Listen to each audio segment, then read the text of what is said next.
The heavens opened in a way no man had ever seen before. A powerful wind tore across the land, the sky ignited with lightning, and in the middle of the storm, something impossible appeared. It wasn't just a vision, it was the very glory of God. And in that moment, everything changed. Because in the face of that revelation, an ordinary man would be set apart to carry a message, powerful enough to shake an entire nation, even when no one was ready to hear it. Nothing would ever be the same after that. Ezekiel wasn't a prophet, not at that moment. He was just an exiled priest living far from his homeland, surrounded by loss, pain, and uncertainty. Jerusalem felt distant, the temple seemed lost, and the people had no direction. But God chose to interrupt that silence with a revelation that could not be ignored. The man who felt small, displaced, and forgotten was about to witness something no human eye could endure without falling face down before the glory. And that would change everything. Living creatures appeared before him. Wheels full of eyes moved with terrifying precision, and above it all, there was a radiant throne. Seated on that throne was someone who looked like a man, surrounded by fire, light, and indescribable majesty. A rainbow shone around him, like a sign of an eternal covenant. When Ezekiel saw this, he fell face down to the ground. His body lost all strength, his mind fell silent, and all that remained was the certainty that he was standing before the very presence of God without a single doubt. Then the voice came, powerful like the sound of rushing waters. "Son of man, stand up!" The command struck Ezekiel like thunder. He knew who he was, and even more, who he wasn't. He didn't see himself as worthy, strong, or prepared to carry any kind of mission. But God doesn't look for ready men. He transforms broken men into living instruments of His will.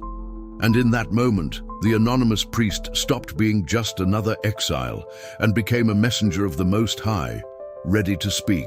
God reached out His hand and gave him a scroll. On it were words of judgment, lament, and sorrow. These were not easy messages. These were not words that would comfort the people.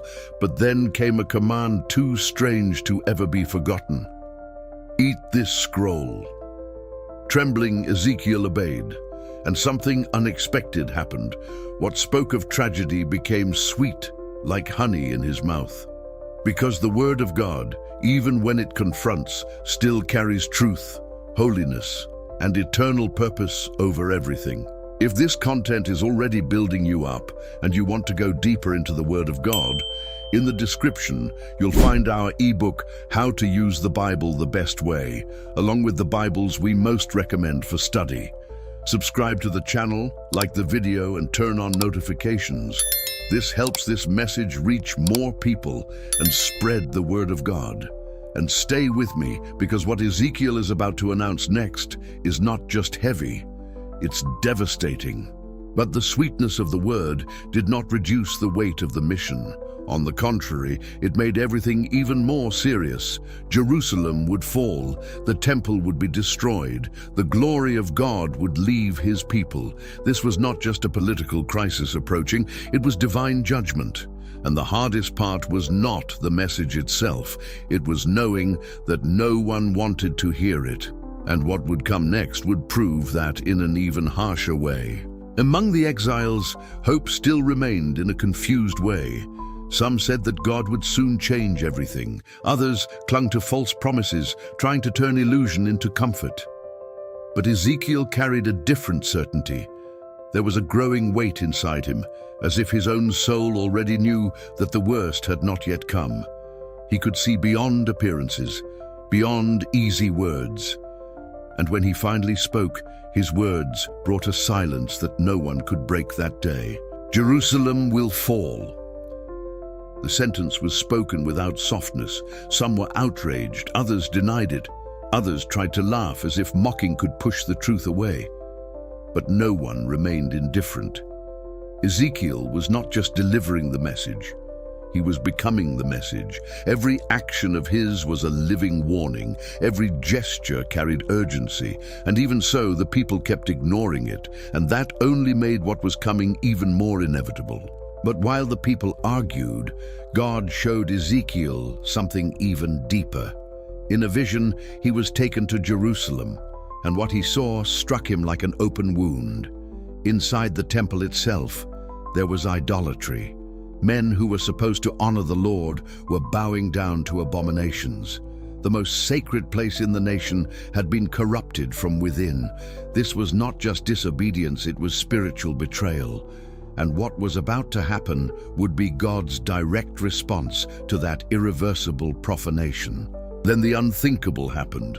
The glory of God began to move. Slowly, it left the most holy place. It passed through the gates. It paused as if there was still space for repentance, as if mercy once again was giving the people one last chance.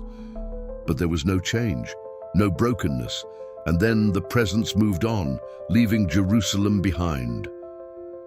At that moment, the city was already condemned, because when the presence of God withdraws, nothing else can remain.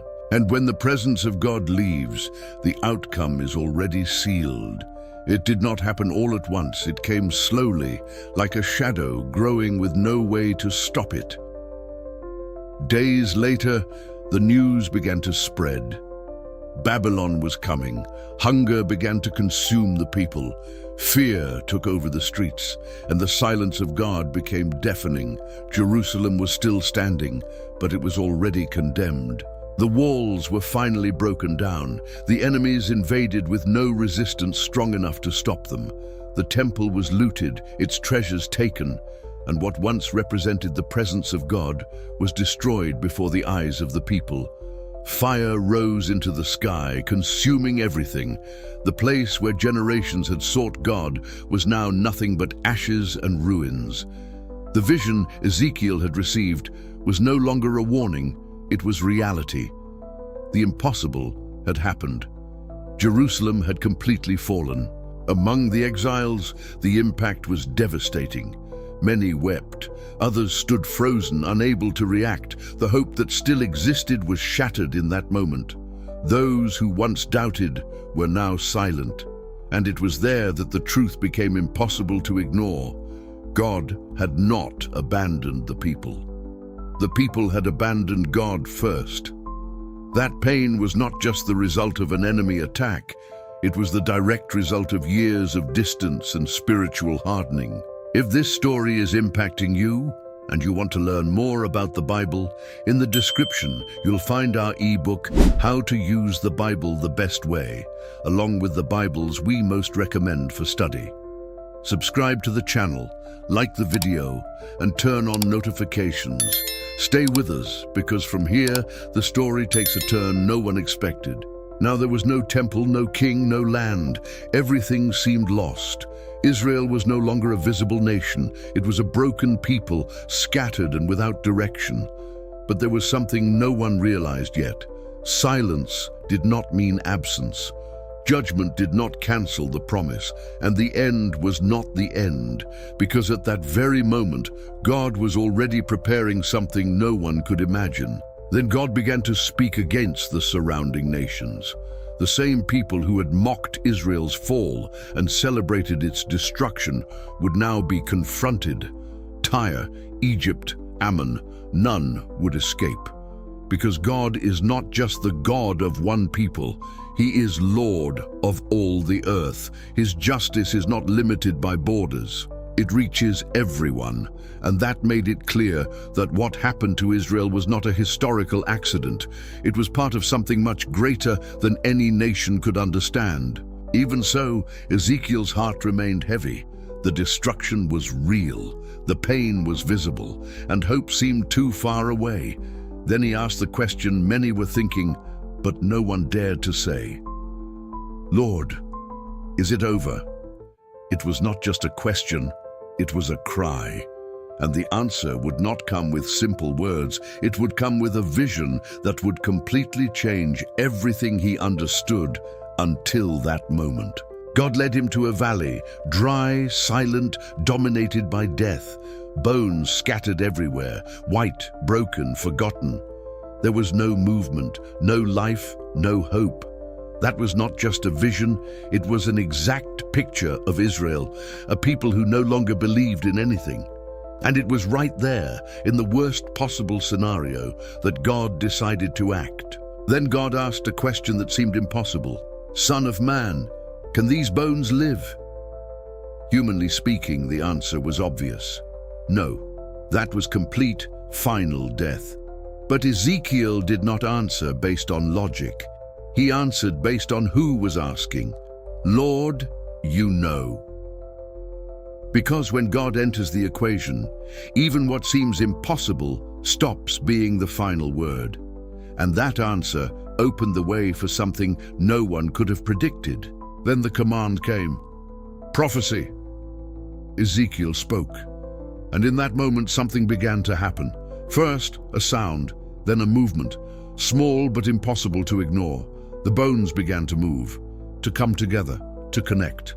It was slow but inevitable, as if death itself was being challenged right before his eyes, and that was only the beginning.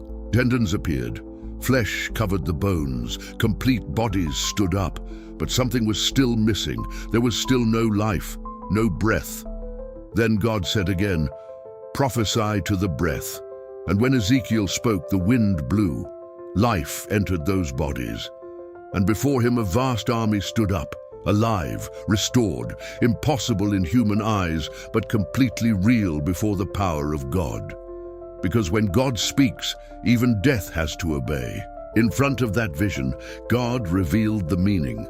These bones are the house of Israel, a people who were saying, "Our hope is gone," a people who saw themselves as completely finished. But the Lord declared something entirely different. "I will open your graves, I will bring you back, I will give you life again." That was not just a distant promise, it was a direct declaration of restoration, because what looked dead to human eyes was still alive in God's plan. And this is where everything begins to make sense. If you want to understand the Bible in a real and deep way, without superficiality, in the description you'll find our ebook, How to Use the Bible the Best Way, along with the Bibles we most recommend for study. Subscribe to the channel, leave a like, and turn on notifications. Because when you truly start understanding the Word, everything changes. God was not promising to restore only what was on the outside, because the real problem was never external, it was internal, it was deep, it was the heart.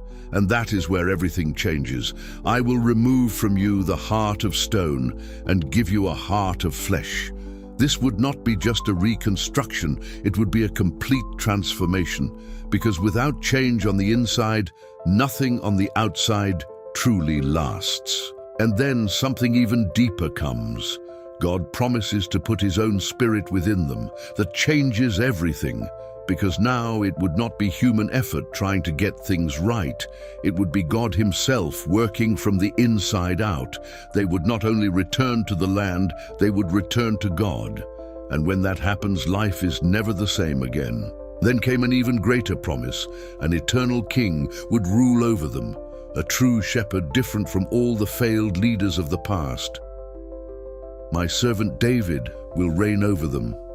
This was not just a reference to the past, it was a promise about the future, a kingdom that would never be destroyed, a perfect leadership, a covenant that would never be broken again. It pointed to something beyond Israel's immediate story. It pointed to something final. Ezekiel began to understand. God had not finished. The fall was not the end, it was part of the process, because before restoration comes confrontation, before life comes death, before transformation comes brokenness. What looked like absolute defeat was actually preparing the ground for something far greater than anyone could imagine at that moment. And that completely changed how everything that had happened was now understood. Years later, God gave Ezekiel another vision. He was taken to a high place, and there he saw something extraordinary. A city. But at its center, there was something even more impressive. A temple. Not like the old one that had been destroyed, but something greater, more perfect, more complete. It was a picture of a future that did not yet exist, but was guaranteed by the very word of God. And it could not be ignored. As he walked through that temple, Ezekiel noticed something different in every detail. Everything reflected order, holiness, and presence. There was no corruption, no idolatry, no mixture. It was pure. It was holy. It was the place where God would dwell with his people again, but now in a definitive way. Not like before when his presence could leave, but permanently. That was not just reconstruction, it was something entirely new. Then suddenly, something happened. The same glory that had departed was returning, coming from the east with power and light, filling everything around it. The sound was like many waters. The presence was impossible to ignore. Ezekiel fell face down once again. He was witnessing what once seemed impossible. God was coming back. What had been lost was being restored, and not just restored, but established forever. "This is the place of my throne," said the Lord. "Here I will dwell forever." There would be no more abandonment, no more distance. The covenant would be restored. The relationship would be rebuilt. What had been broken by sin was now being restored by grace. And in that moment, Ezekiel understood something that changes everything. God had never given up on his people. Even when they walked away, he remained faithful to the purpose he had established from the beginning. And this is where everything connects, because this promise did not stay in the past. It points to someone, Jesus. He came to restore what was broken, to bring life where there was only death, and to fulfill what Ezekiel saw in that vision. And now the question is no longer about Israel, it is about you. If you have never given your life to Jesus, this is the moment. And if you have walked away, there is still a way back. Do not wait any longer. Comment, "I want to return to the Lord today," because the same voice that called dry bones to life is still calling you today, and that decision is yours alone. And if you want to keep understanding the Bible at this level, the next video appearing on your screen will continue teaching you in a way that is both simple and deep. Click on it now. I'll see you there.